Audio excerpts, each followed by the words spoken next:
Welcome to In the Chat Room. Today I have the honor of talking to a multi-award winning actress and musical performer, Liesl Coppin. How are you, Liesl? I'm good. Thank you, Shedders. Good. Liesl is currently a drama teacher at D.H.S. Liesl, just a little bit about yourself and how it all started, and I'm sure it was from an early age that you got into acting, and yeah, just tell us a little bit about your career. Well, I think I think it probably started when I used to cordon off my parents' lounge and make them pay to watch productions when I was about 4 or 5 years old. But I started earning some real money actually. As a youngster, I auditioned for The Sound of Music when I was 12, and that was at the Elizabeth Snedden Theatre. And I played one of the children there. I played the role of Brigitte, and I absolutely fell in love with the whole idea of theatre, the whole magic of it. Being on stage was just the most fulfilling, alive feeling that I'd had, and I just knew. I think it's very, very rare when you are so young and you know exactly what you want to do as an adult. And the year after that, I auditioned for a production of Annie, and I played the lead role of Annie. I dyed my hair red, and I cut it, and I permed it, and it was never really came right, but I did that. And then the year after that, it was my standard 6 year, grade 8. I auditioned for, back then it was NAPAC, now it's the Playhouse Company. Their Christmas show was Hans Christian Andersen. It was a big deal because I remember Paul Ditchfield played and he was a well-known TV actor back in the day. And they needed a couple of children to play the children roles, and that was, for me, I think the most pivotal point of knowing that that's exactly what I wanted to do. I mean, on this beautiful, grand stage. It was on the opera stage back then. You know, you had the ballet company, you had the opera company. So it was a full scale. We just don't have productions like that anymore. And that was, yeah, that was back in 1986. I was 14 years old, and I just fell in love with everything about the theatre. So I learned from an early age, you know, how disciplined you needed to be, how long and hard rehearsals were. And then after high school, I studied drama for 3 years. It's all I wanted to do. And I auditioned for, it was still NAPAC at the time. And they had a resident company at the Loft. The Loft Theatre had a resident company, and the likes of so many people that have come out and been professional actresses, Lisa McElroy, Lisa Bobbitt, Aaron McElroy, they all stem from the Loft Company. And it was a great opportunity. That they don't have opportunities like this for people who study drama anymore, where you are hired, you are employed for the year, and that's all you do. You know, you're in a repertoire company, and you just do one performance after the next, one production after the next. We toured schools all around the country. It was in 1994, so it was a very interesting year. And yeah, from then onwards, I worked around the country in various productions, Shakespeare's, musicals, comedies. I did a 1.5 year long stint in Johannesburg where we took a production overseas for a couple of months. Yeah, and that's what I've been doing. It's been about 30 years now that I've been performing. Sure, that's amazing. And I mean, as you know, I'm a great fan of the pantomimes and Don't Miss, and I love those productions. And you know, we'll come onto that a little bit later in our chat. Just on your performing and your actress, what is your favorite? Do you prefer musicals? Do you prefer the pantomime? Do you have a preference, or are you just like getting on stage and performing? I think it is just being on stage. I'm asked that question so many times, and I don't really have a preference. I love doing pantomimes because there's nothing quite like having that audience with children, predominantly children. It's creating magic for them, and you never quite know what to expect from them.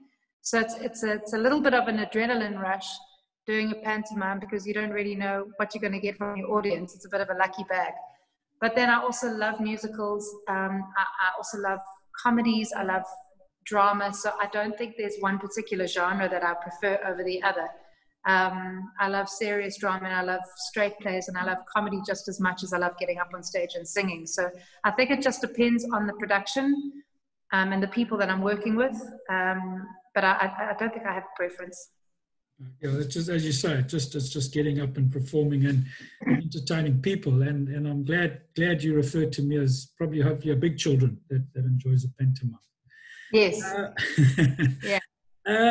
Liesl, we'll also get a little bit onto the program at D.H.S. You're now a drama teacher at D.H.S. and just to let the people know, and more importantly the old boys, is we have a very special old boy in Chris Seabrook who is very interested and invested in the arts and drama at D.H.S. and he most recently we most recently upgraded the Chris Seabrook Theatre.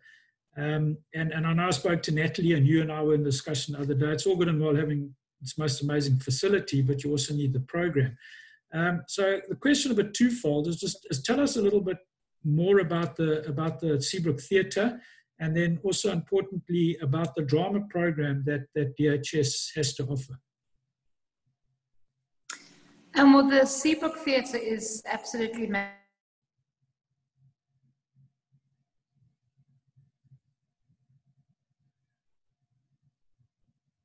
that's sitting there and waiting to be used.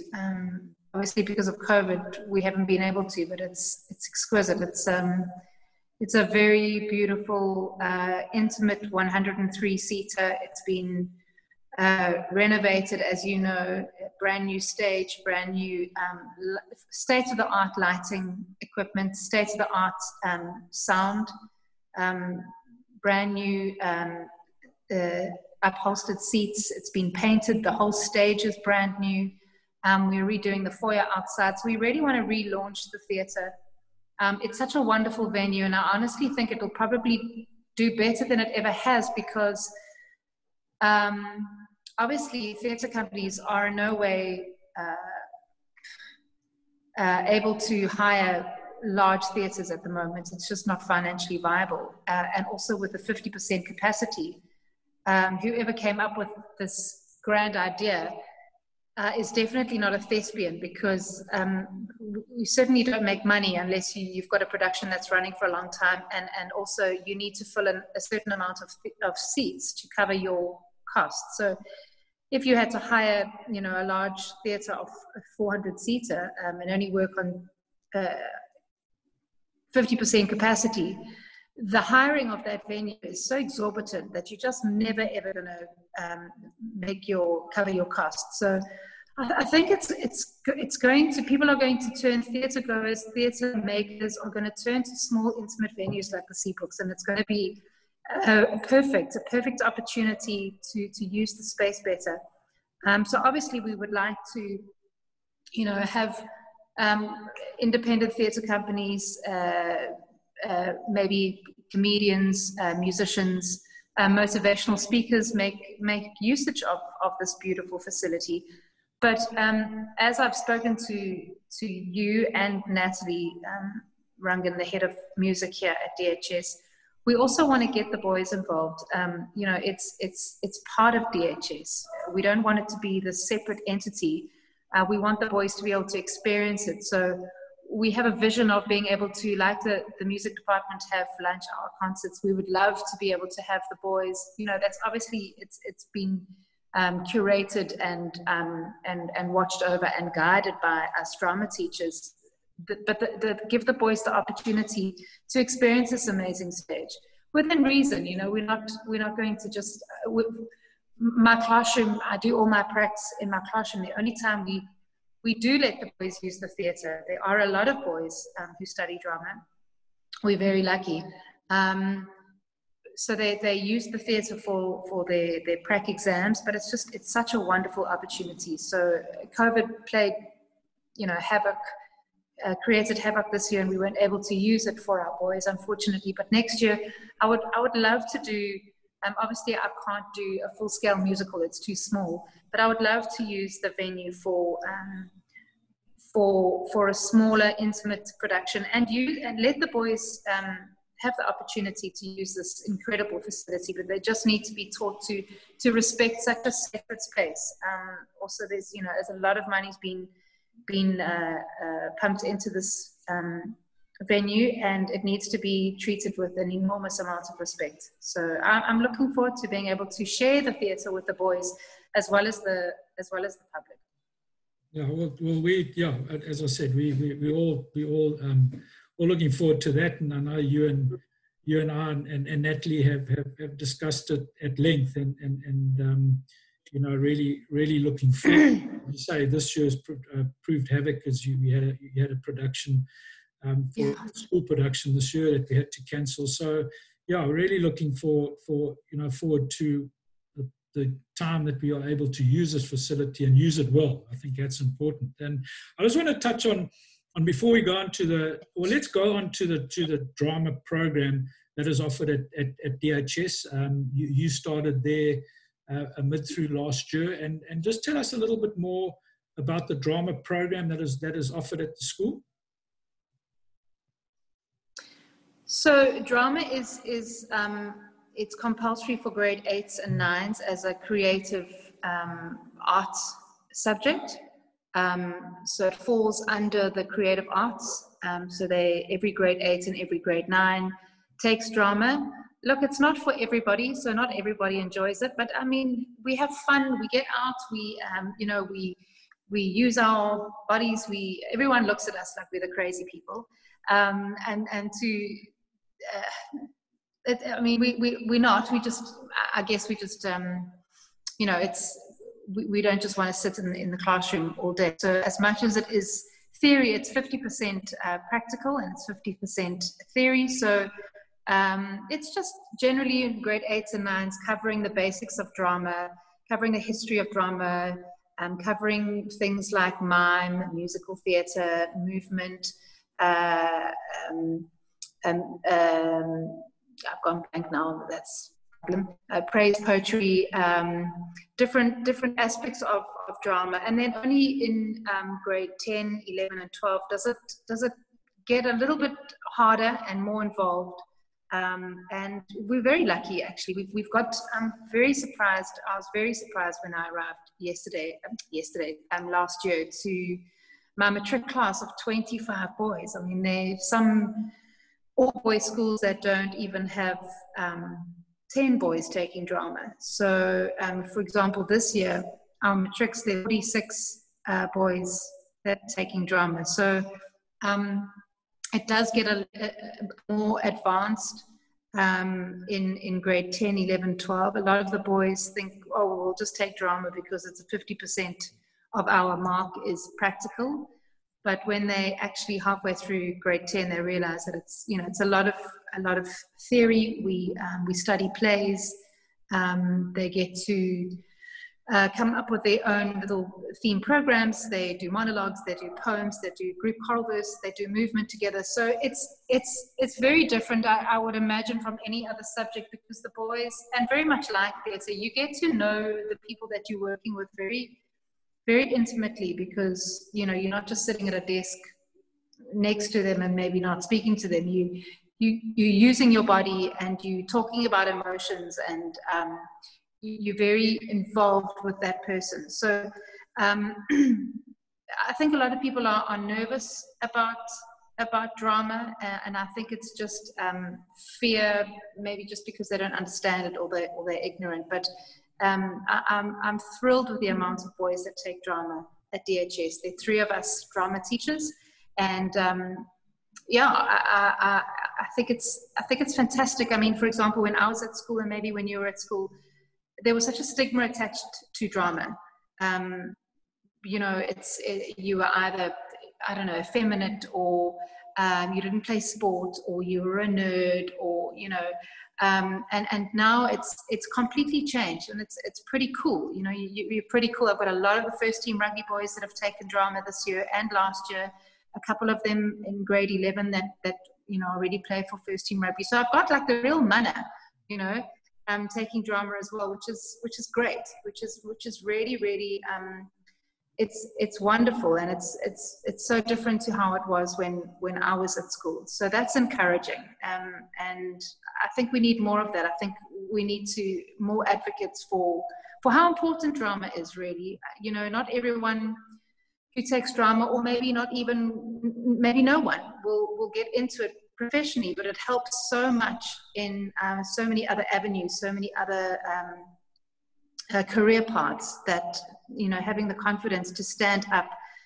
Drama is not just about acting, it's about learning to listen, learning to work with other people. And I mean, you go to any job, anywhere, unless you're working on your own, you have to learn to work with people, and drama teaches you a lot about people skills. It teaches you how to elevate your EQ levels, and there's so many people, I think, out there in the corporate world that don't really necessarily know how to speak and how to behave and how to manage people, how to talk to people. People don't talk nicely to each other anymore. So I think drama not only builds your confidence, but it also teaches you how to work with people. You know, our grade 11s and 12s sometimes get put into a group where they have to work with the same people for maybe 3 months, and maybe they don't like that person, and maybe they don't listen to their ideas, but you have to learn very quickly that you have to listen, and you have to learn to work with people. You can't just, when we go out into the real world, you don't get to choose who you work with. So you have to find a way of listening and compromising, and I think that's what drama is all about as well. And learning a lot about yourself, actually. Yeah, I think for me, and for everyone to hear that the drama department, and I've spoken to Natalie already about the music department, but I think it's also important, you know, for people to know that drama and is alive and well at D.H.S. And as you say, you've got first team rugby players that are doing drama. You've performed with them. Lyle Buxton is a D.H.S. old boy, played first team rugby, was a prefect at D.H.S, played second team cricket. So, you know, it's really nice to hear that the drama department is alive. It's well. It's got the most amazing theatre where it can do productions, and then, you know, with yourself as one of the teachers, and with your, you know, obviously with your career that you've had, it's really nice to know that the drama department is thriving at D.H.S. These are one thing we chatted the other day. You mentioned, and Stan, I stand to be corrected, that you're one of the very few professionals that are still performing that teach, and you said that there was a huge advantage in that. Is that because you know you can bring in your fellow performers to come and, or actually help the boys, or just come in for a visit? Just tell us a little bit more about that.